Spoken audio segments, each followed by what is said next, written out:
needs to go faster. Ugh. Ah yes, a Core 7 Ultra.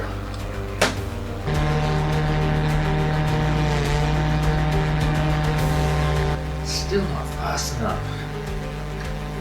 Ah! Yes!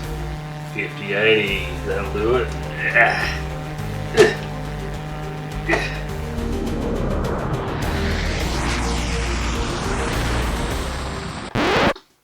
What the heck? Huh?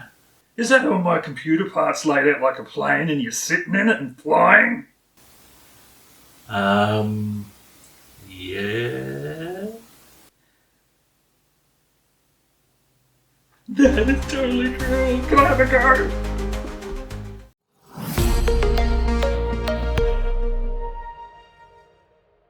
G'day everyone, how you going? Welcome to another McKee Computers episode. And today, you may have guessed, we're building a gaming computer to play Microsoft Flight Sim 2024. So this is going to be pretty cool. The customer came to me and he's a retiree and he's decided I want to play some flight sim in my spare time because he's got a bit more time to do things like that. So he did specify to me it must be quiet and I'm not interested in RGB lighting or anything like that. So and he wants to be able to run it really smoothly on a 27-inch monitor, and so yeah, I've gone for components that keep everything quiet and minimalistic, that's the word. So yeah, I guess we'll get straight into it. So what I've chosen for the case is the Be Quiet Pure Base 501. This is a fairly new case that's come out from Be Quiet. Be Quiet's a company that specialises in making everything really quiet. Well, duh. So that were like the logical choice for this build. No clear side because he's not interested in seeing lights or anything like that. So just solid side. But as you can see, it has a mesh front to let maximum airflow in. So let's have a little bit closer look. Hey y'all, come look at this. So the sides have this noise dampening material on each one, and that reduces vibration and just overall noise coming from the computer. So that's on both panels. The drawback of doing that is it makes the whole computer feel heavy, but if you're not moving the computer around, that's not a big deal. So inside, it comes pre-installed with two 140mm Be Quiet Pure Wing 3s. These fans are, because they're 140mm and they've got the special fins that are they're super quiet but still move a lot of air around. In the front here, there's room to put a 360mm radiator, which we will be doing. And up the top, there's a removable dust filter. And if you prefer, you can then install a 240 or 280mm radiator on the roof if you wanted to. As for the front of the case, as I said, it's all mesh, and this is removable by pulling at the bottom. Comes off, and in behind that is a magnetic dust filter, so great for keeping everything clean and maintained. And that's just held in with a magnet and clips. On the front, we have your Type-C connector, two USB 3s, your power button, and a headphone mic combo jack, your LED and your reset switch. On the back, we have your front panel cables, and this is another case that has the block for your front panel buttons. Really like that, makes it a lot less painful. As we know, we all hate the little cables for the front panel. So yeah, this takes advantages of the Type-C connection, which is great. You can see in here we can put 3.5-inch drives if we wanted to, although these days that's pretty rare. Most people will go for at least a SATA SSD, which you can actually fit up to 4 on. I won't even be using that, it'll be just the NVMe on the motherboard. And down here we have the spot for your power supply, and there's stacks of room in there, so if you've got a longer power supply than normal, that won't be an issue for you. And we've got a cabling management shroud to hide your cables, to try and keep it as minimalistic as possible. So that's all really cool. And on the back, it's just, you can see your 140mm and where the IO shield goes, your power supply, and you've got cards. And they do include in the kit some brackets to switch to vertical mode mount for your graphics card, but they don't include the riser cable, that's sold separately. So you can use a vertically mounted graphics card, but just be aware there's extra costs in buying the riser cable to make that all work. We won't be doing that because he's not looking in there, so it's just going to be horizontally mounted. So yeah, that's the case. Moving on from that, since we were just talking about the case and I mentioned the liquid cooler, the liquid cooler I've chosen is actually a big quiet one, so we can maintain that nice quiet fans.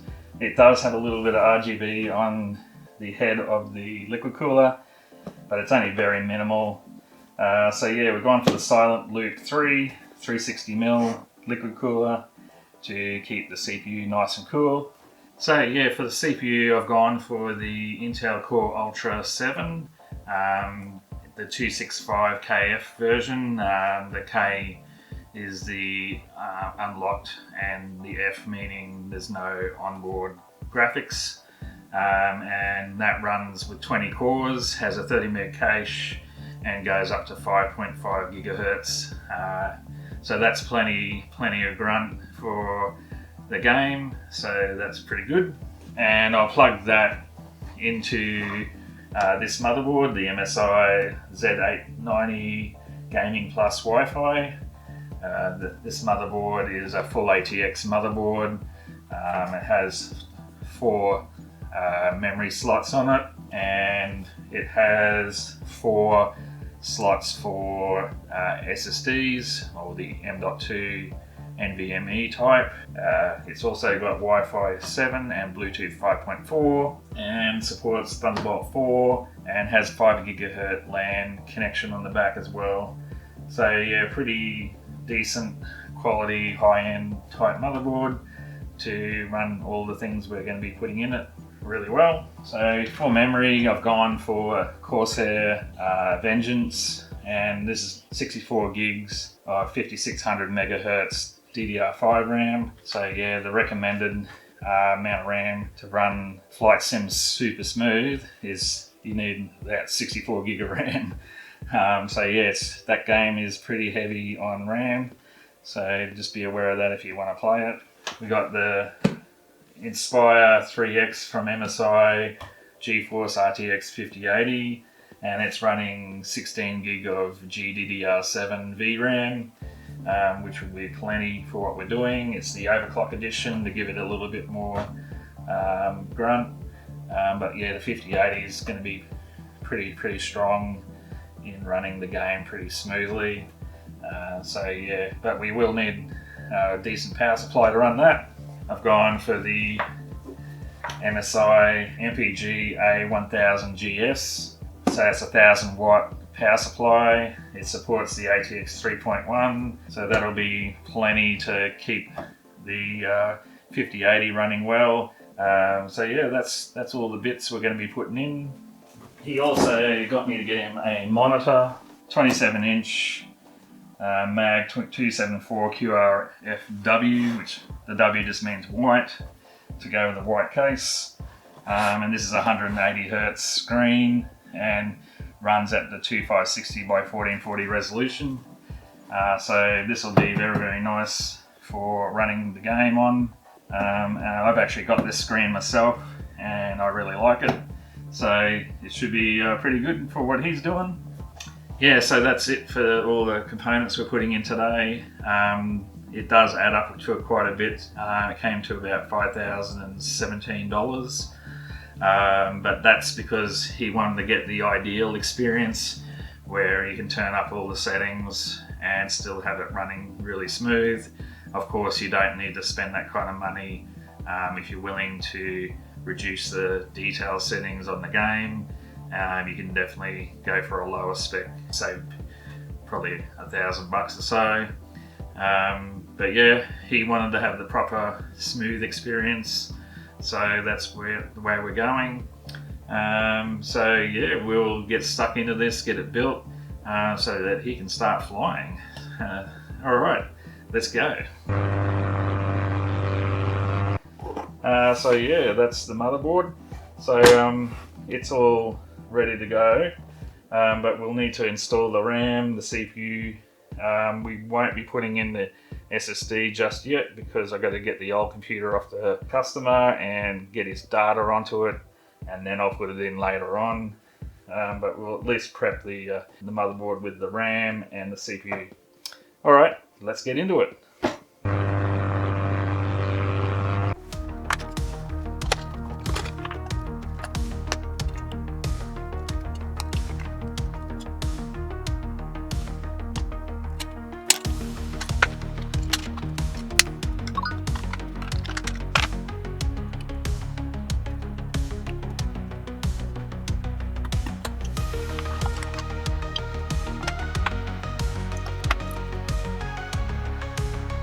So as I was prepping the M.2 SSD, I noticed the way the heatsink comes off is very ingenious, and I've only seen it on one other high-end motherboard, and it uses this like little mechanism that locks in with sort of like a little clippy thing, and instead of having to use screws to get it off, you just push this little button on the side and it releases it and just comes off.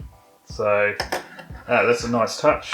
But as you can see, now we have the CPU in place and the memory, and I've left the heatsink for the M.2 SD off because we're going to put that in later. We're not putting a fan onto the CPU because we're using liquid cooling, so we just leave that bare. But what I do need to do is look at the manual for the liquid cooler and to see if there's any brackets that we need to install first before we can ready to put into the case. So I'll go check that now and I'll come back to you.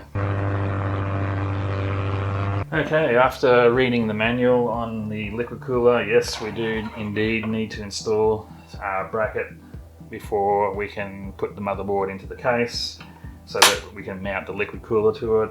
The manual is very good, very clear, and all the parts required for Intel are in the Intel labeled bag, so you can't get it wrong, which is good. So we'll get into that now and install the rear bracket to mount the liquid cooler with. All right.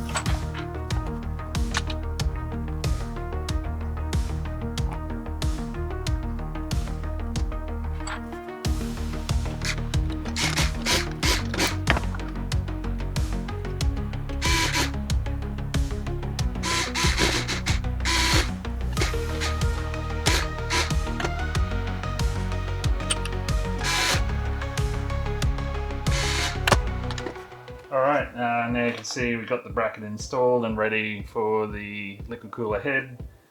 So that's it for the motherboard at this stage. We'll move on to fitting the power supply into the case, and then we'll drop the motherboard in after we've done that. Alright. Alright, I got the power supply out so we can start prepping it. As you can see, it's a fully modular power supply. You only need to install the cables you need.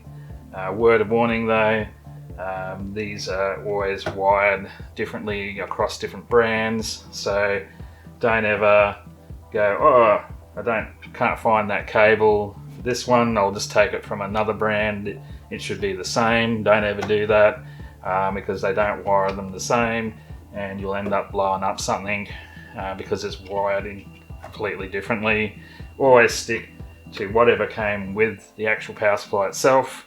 Even if it's the same brand of MSI, it could still be wired differently. So yeah, always only use the cable that came with the power supply. I can't stress it enough. The other cool thing about this power supply is it's got the zero fan toggle switch.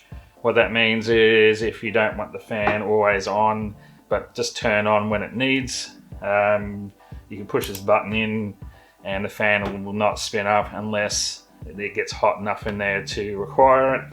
But you can also turn that off and just have the fan active just to boost the cooling for it regardless of what's going on. And it comes with this pack of all your cables. And the other thing I really like about the MSI power supplies is the 12 volt high power graphics card cable. They've got this yellow tip on it because one of the big problems has been that people aren't seating the cable properly, and we've been seeing melting cables on the graphics cards. So this, because of the color, if you can't see the color, it means it's mounted in properly, you've pushed it all the way in, and that way it minimizes that being a problem. Of course, you can still cause problems by bending the cable too much. You need to keep it at least about an inch inwards where it's not bent too much before you bend the cable, just as another way to make sure that we don't cause a cable socket meltdown that we've been seeing reported. So yeah, just be very careful with the 12 volt high power that you get it in right and that you don't really bend the cable too much, and you probably won't have any trouble. Okay, well, let's get this thing prepped up.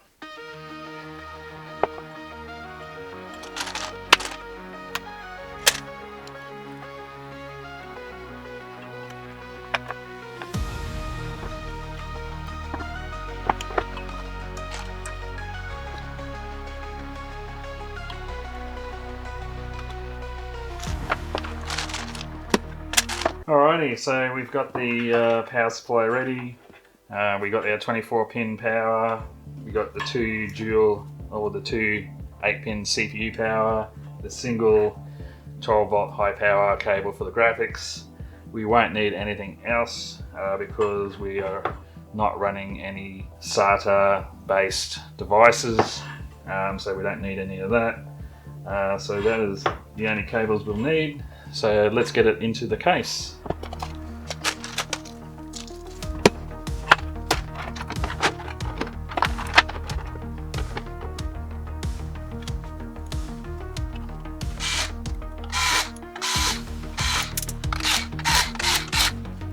Alrighty, power supply's in and mounted at the back here.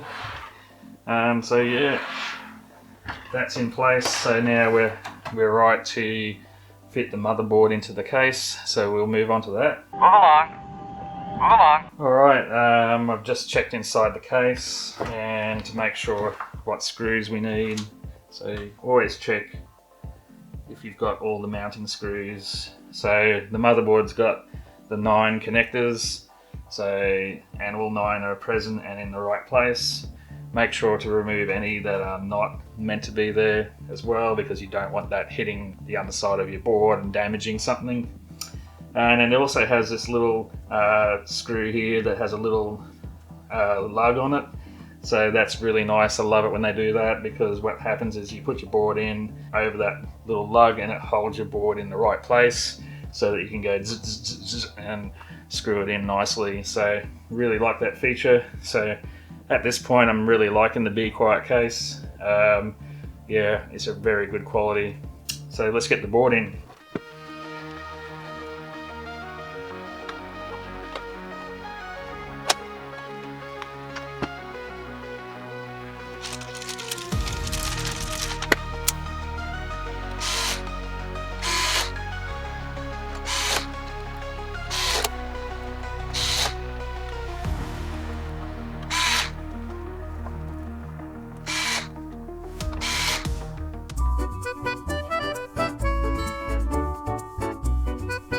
yeah, when you get a screwdriver like this, it's a really good idea to get yourself really long Phillips head that's magnetic.